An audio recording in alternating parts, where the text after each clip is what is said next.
Bonjour. Alors aujourd'hui, nous allons voir le chapitre numéro 10, périmètre et aire. Alors normalement, c'est, un petit peu du rappel de, l'école primaire, mais ce n'est pas grave pour ceux qui n'ont pas déjà vu, on va faire ça tranquillement. C'est quoi la différence entre le périmètre et l'aire? Alors ici, c'est de la géométrie. Le périmètre, c'est, la longueur que fait la figure. Tu imagines que tu as une corde et que tu fais le tour de ta figure et tu veux savoir combien va mesurer cette corde. Ça, c'est le périmètre. L'aire, c'est la surface à l'intérieur.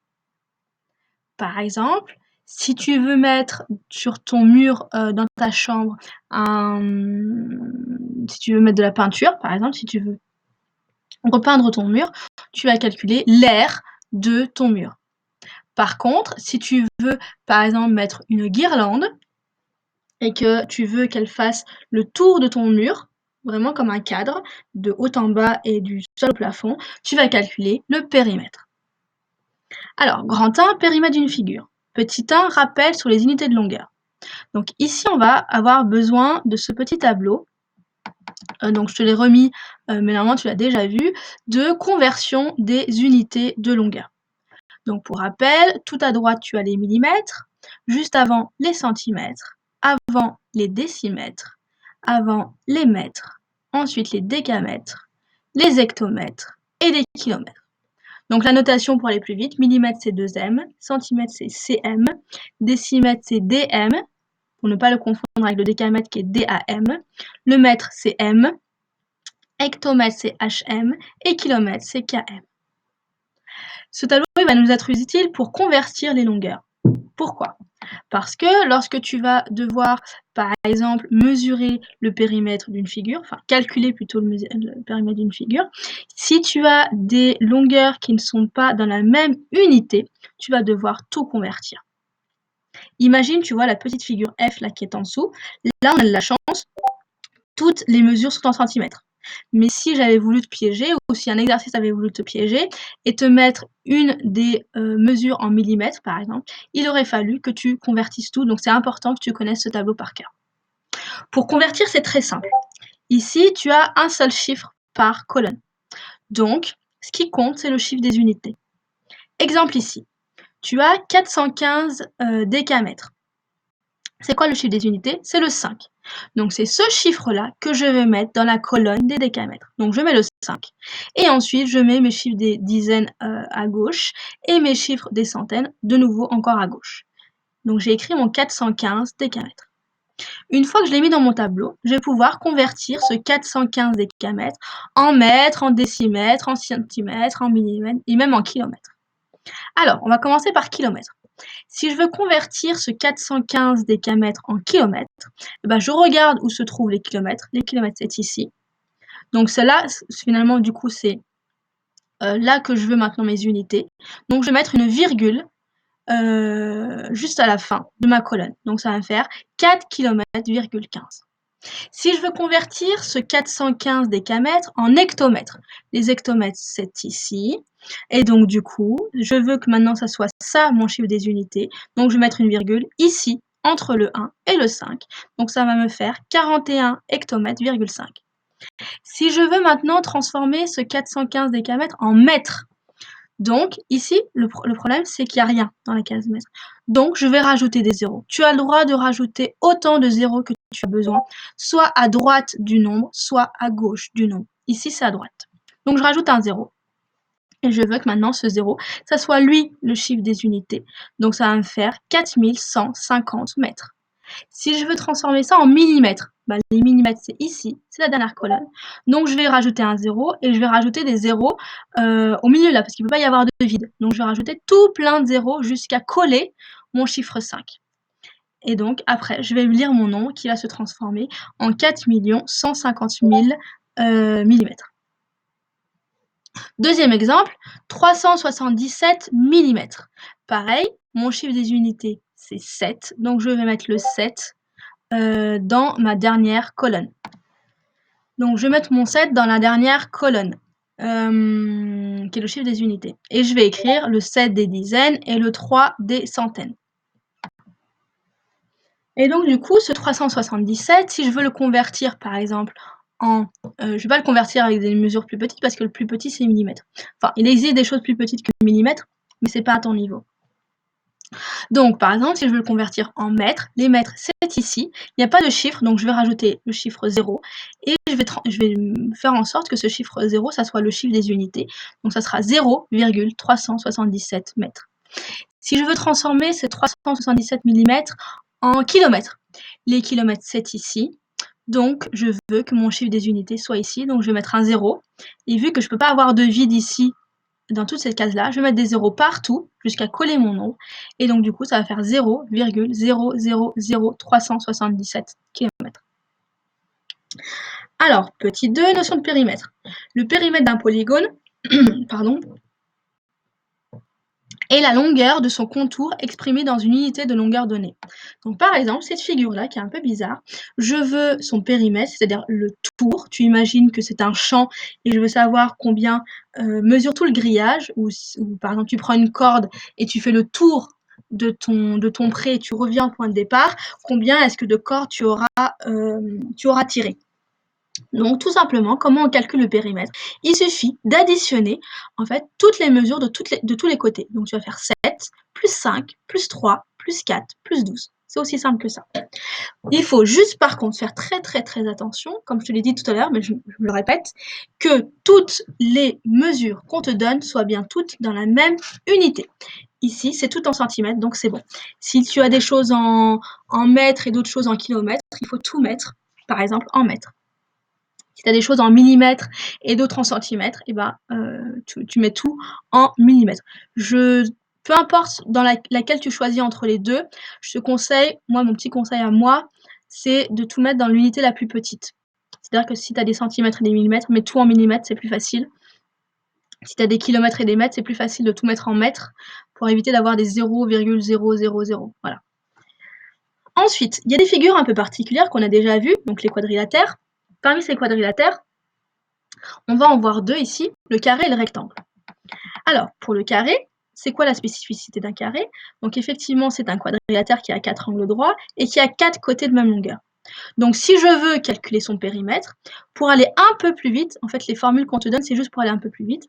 Pour aller un peu plus vite que de faire ce côté-là, plus ce côté-là, plus ce côté-là, plus ce côté-là, vu qu'ils ont tous la même longueur, on va tout simplement faire 4 fois le côté, donc 4 fois C, parce que c'est la mesure du côté. Imagine que ton carré il fait 3 cm de côté, donc au lieu de faire 3 plus 3 plus 3 plus 3, bah, je vais faire 4 fois 3 qui fait 12. Pour le rectangle, c'est pareil. Le rectangle, c'est un quadrilatère qui a 4 angles droits, qui a ses deux côtés opposés de même longueur. Donc les deux côtés ici ont la même longueur, et les deux côtés ici ont la même longueur. Donc là, pareil, pour aller un peu plus vite, au lieu de faire ce côté-là, plus ce côté-là, plus ce côté-là, plus ce côté-là, pour avoir le périmètre, il y a une formule qui est beaucoup plus rapide, c'est que j'additionne ma longueur et ma largeur, ok? Je les additionne ensemble et je multiplie le tout par deux, pardon, parce que de toute façon, il y a deux longueurs et deux largeurs. Ensuite, on va avoir un autre type de figure un peu particulière, qui est le cercle. Alors pour le cercle, pour calculer son périmètre, ou ce qu'on peut appeler aussi la circonférence, donc le tour, ici, il y a ici une formule à apprendre par cœur. Donc la formule est ici dans le petit encadré. Il y a deux manières de la voir, donc peu importe celle que tu utilises, elles sont toutes les deux valables. Donc, pour ce faire, on aura besoin de pi. Alors, pi, qu'est-ce que c'est? C'est ce petit nombre-là qui ressemble à une espèce de tabouret. Tu peux le retrouver sur ta calculatrice, il y a une touche spéciale. En général, il faut appuyer sur seconde et sur la touche, sur cette touche-là. En général, c'est tout en bas. C'est la dernière rangée tout en bas de ta calculatrice. En fait, pi, qu'est-ce que c'est? C'est un nombre qui a une infinité de chiffres dans sa partie décimale. Peut-être que tu en as déjà entendu parler. En fait, c'est un nombre qui est à peu près égal à 3,14. À peu près parce qu'en fait, c'est un nombre qui ne se termine jamais. En fait, il a je sais pas combien de millions de... il se termine jamais, donc il n'y a même pas des millions de décimales, il se termine pas. Il a plein de décimales à la fin. Et vu qu'on ne peut pas l'arrondir, enfin on pourrait, mais plus on l'arrondit, plus ça va fausser notre résultat. En fait, on a créé une touche sur notre calculatrice, qui est, pi. Pour calculer la circonférence du cercle ou le périmètre du cercle, il y a une formule. Première formule, passer par le diamètre. Si je te donne un cercle et que je te dis dans ce cercle-là, le diamètre vaut 6 cm. Donc pour rappel, le diamètre, en fait, c'est l'espèce de diagonale qui passe par le centre du cercle. Donc pour calculer le périmètre du cercle, il suffit de faire pi fois le diamètre. Donc pi fois 6 cm par exemple. Si on te donne non pas le diamètre, mais le rayon du cercle, vu que le rayon c'est 2 fois le diamètre, eh ben on va faire 2 fois le rayon fois pi pour trouver le périmètre du cercle ou la circonférence du cercle. Ensuite, deuxième partie, aire d'une figure. Donc comme je te l'ai dit au début, il faut faire la distinction entre le périmètre et l'aire. Donc le périmètre c'est le tour et l'aire c'est la surface à l'intérieur. Donc définition, une surface est la partie située à l'intérieur d'une figure, la grandeur associée à une surface est son aire. Premier cas, des figures de formes différentes peuvent avoir la même aire. Tu vois, là je t'ai donné deux figures différentes. Et si je calcule l'aire, c'est-à-dire la surface à l'intérieur, tu es bien d'accord que la figure 1 et la figure 2, il y a exactement la même surface à l'intérieur. Si par exemple, ça, c'est ta chambre, c'est les deux murs de ta chambre que tu veux, sur lesquels tu veux mettre de la peinture, et ça, c'est le mur de la chambre de ton frère sur lequel tu veux mettre de la peinture, tu vas utiliser la même quantité de peinture, parce qu'en fait, toi, ce que tu as en large, lui, il l'a en hauteur. Ensuite, attention, ce n'est pas toujours la figure de plus grande R qui a le plus grand périmètre. Là, par exemple, entre la figure 3 et la figure 4, si je regarde le périmètre, c'est-à-dire le tour, tu vois bien que c'est la figure 3, 3 qui a le plus grand périmètre. Par contre,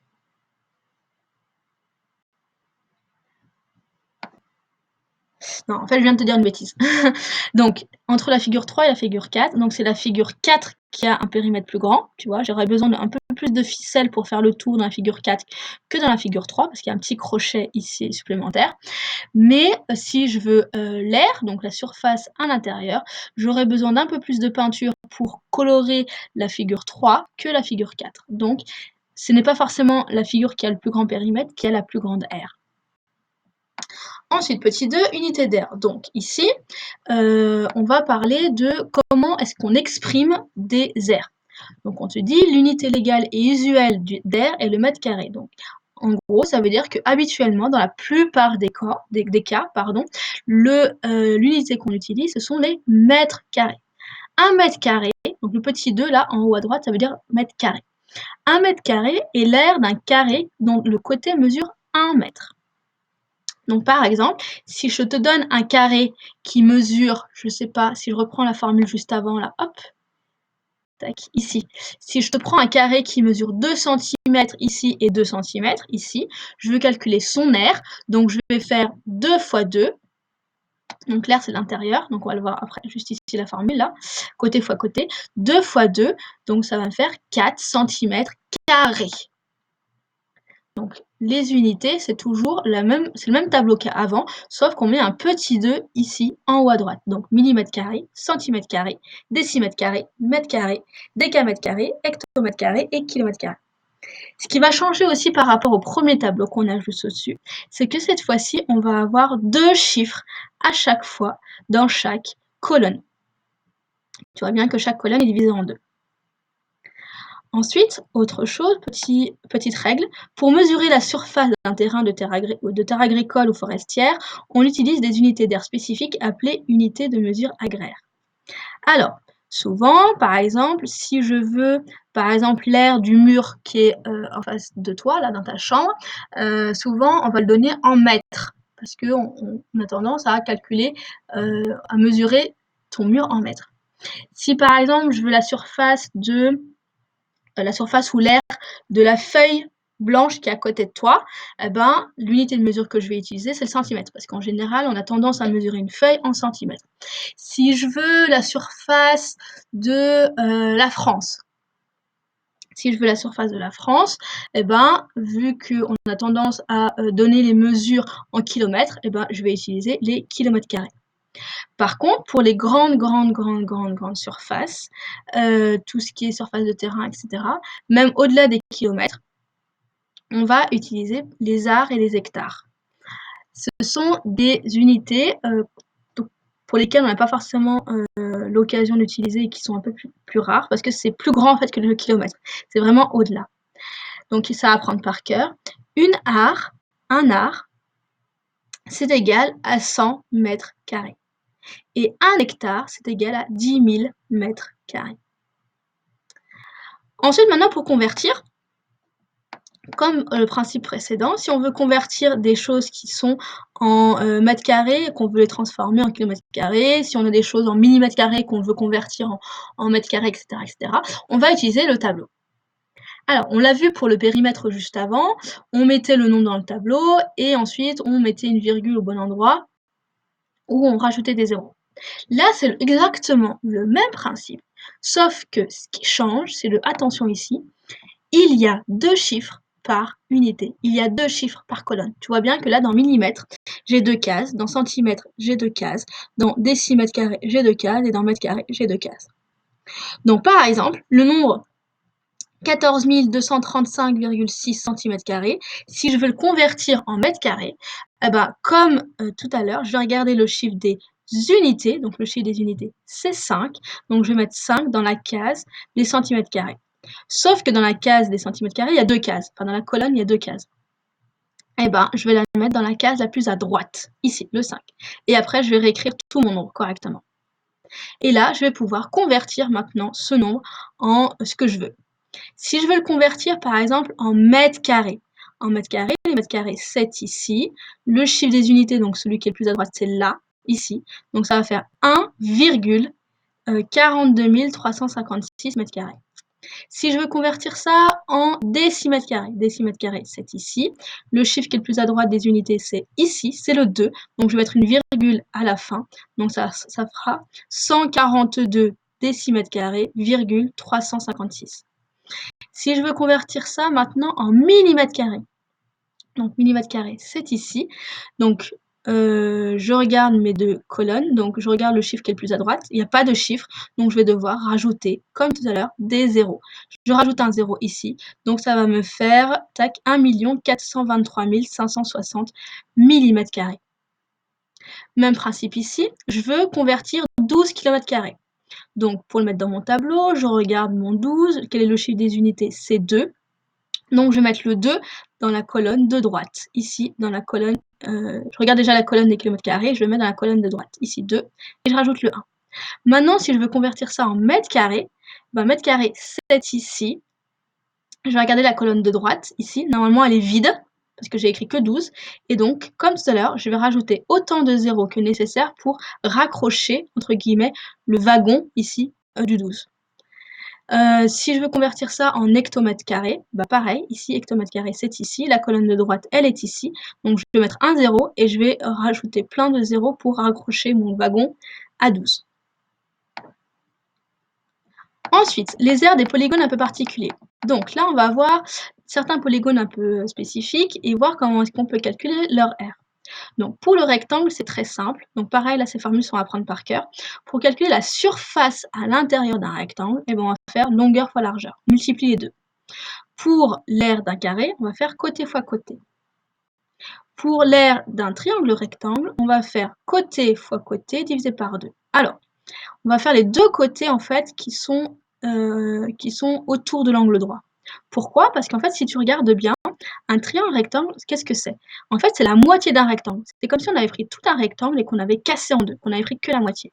Donc en fait, on va faire comme si, comme ici dans la formule ici, on va faire comme si on calculait l'aire entièrement de tout le rectangle, comme s'il était plein. Donc pour calculer l'aire du rectangle plein, on a fait côté fois côté, on a fait longueur fois largeur. Donc là, on va faire pareil. On va faire A fois B, donc longueur fois largeur.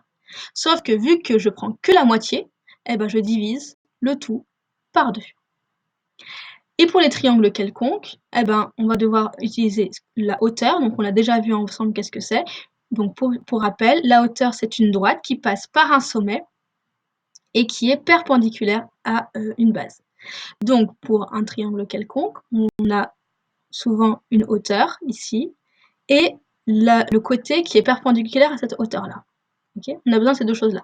On ne va pas utiliser la mesure ici, de ce côté-là, et on ne va pas utiliser la mesure de ce côté-là. Il faut vraiment utiliser les deux choses qui sont perpendiculaires ensemble. Okay, donc là, pareil, on va faire base fois hauteur divisé par 2.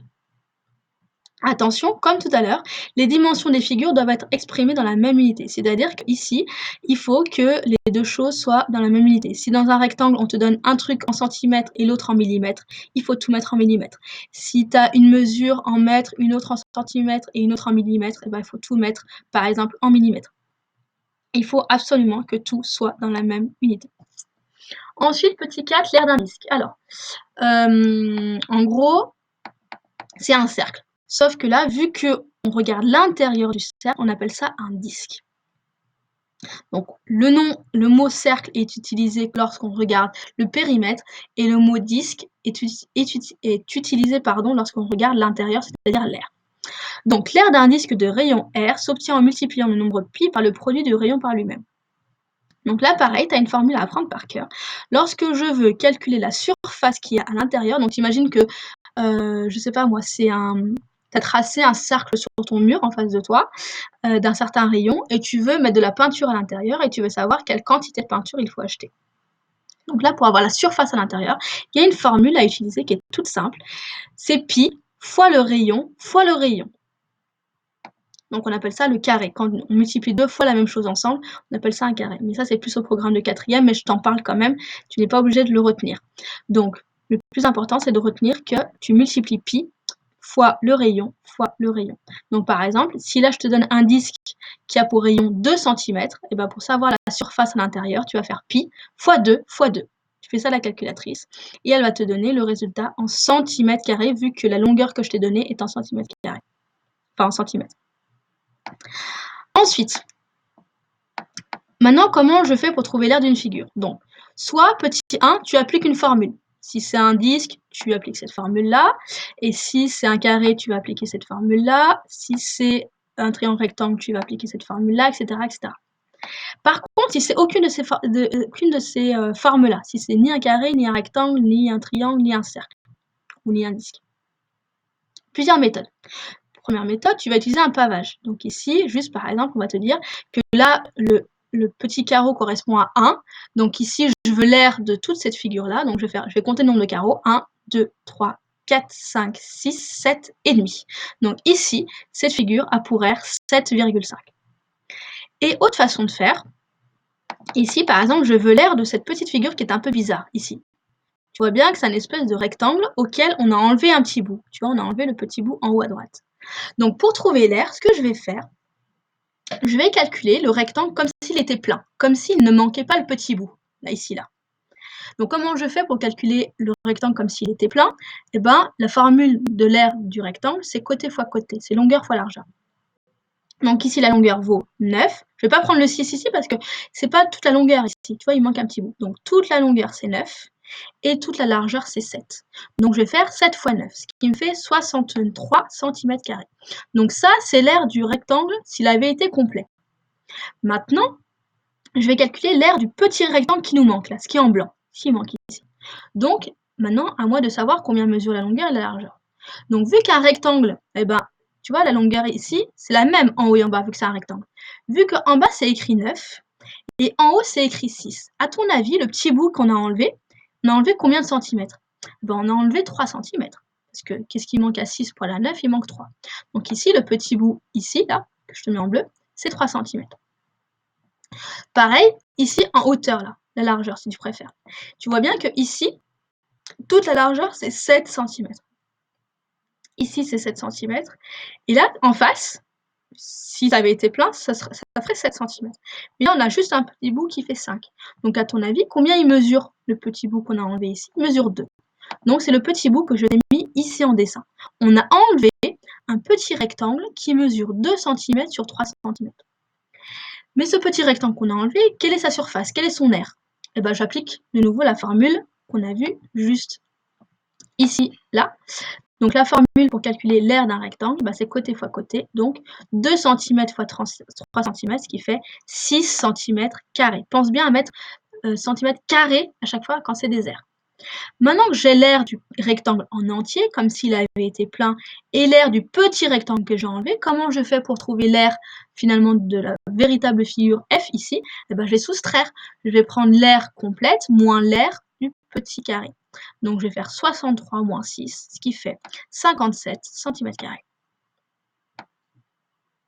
Petite propriété, donc deux figures non superposables peuvent avoir le même périmètre. Ça veut dire quoi? Ça veut dire que deux figures qui ne se ressemblent absolument pas, elles peuvent avoir le même périmètre. Ça paraît logique, je peux avoir un carré et un rectangle, et toutes les deux, bizarrement, elles ont toutes les deux le même périmètre. Elles font toutes les deux le même tour. Deux figures non superposables peuvent avoir le même... Pardon, ça je me suis répétée, je vais l'enlever. Propriété suivante, deux figures peuvent avoir le même périmètre et des aires différentes. Donc ça veut dire quoi?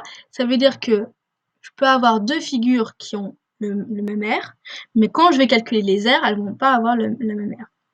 Et au contraire, dans le sens inverse, je peux avoir deux figures qui ont la même aire, mais qui peuvent avoir des périmètres différents.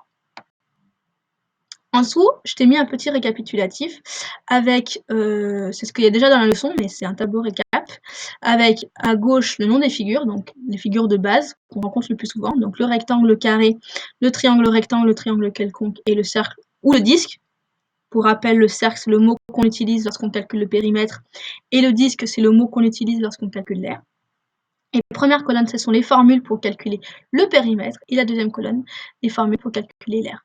Donc, je rappelle que le périmètre, c'est le tour, et l'aire, c'est la surface à l'intérieur. Donc, n'hésite pas à t'appuyer sur ces formules-là. Donc voilà, j'espère que ça te sera utile.